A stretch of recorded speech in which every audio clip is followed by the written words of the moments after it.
Hello everyone, I hope all of you are doing really well. आइए मिलकर गणित को आसान बनाएं। प्रश्न में हमें दिया गया है 5 साल पहले माता, पिता और पुत्र की औसत आयु 35 वर्ष थी।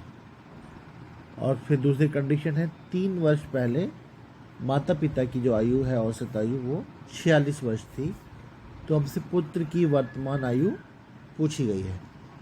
आइए क्वेश्चन को फ्रेम कर लेते हैं।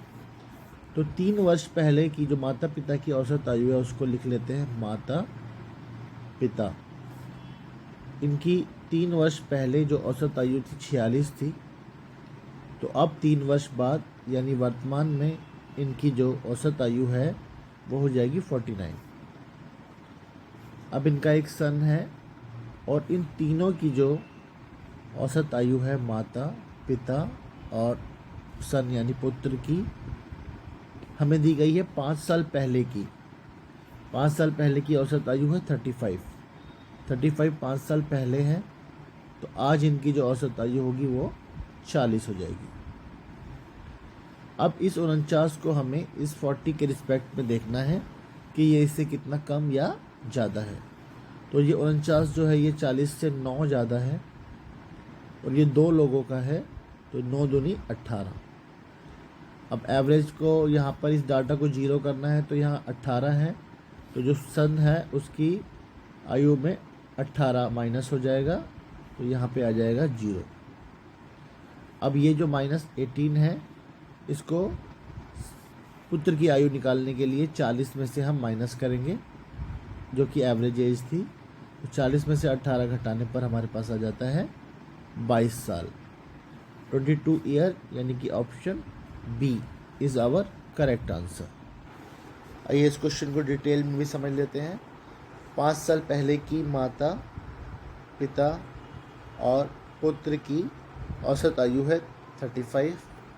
तो आज की जो उनकी औसत आयु हो जाएगी वो हो जाएगी 40। और इन तीनों की आज की जो कुल आयु हो जाएगी 40 गुना 3 यानी कि 120। 3 वर्ष पहले माता पिता की औसत आयु हमें दी गई है 3 वर्ष पहले की 46। तो आज इनकी औसत आयु हो जाएगी 46 + 3 यानी 49। और इन दोनों की आयु का जो योग होगा वो हो जाएगा 49 × 2 यानी कि 98। अब जो इन दोनों में जो डिफरेंस है वो सन है।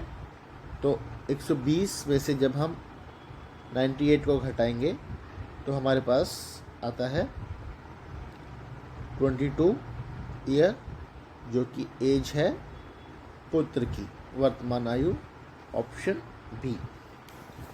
इस क्वेश्चन को हमने दोनों तरीके से अच्छे से समझ लिया है। आई होप आपको ये वीडियो अच्छा लगा होगा। You can also like, share and subscribe the channel for more of such videos and don't forget to press the notification icon ताकि आपको ऐसे वीडियोस लगातार मिलते रहें। Thank you so much for watching. Have a good day.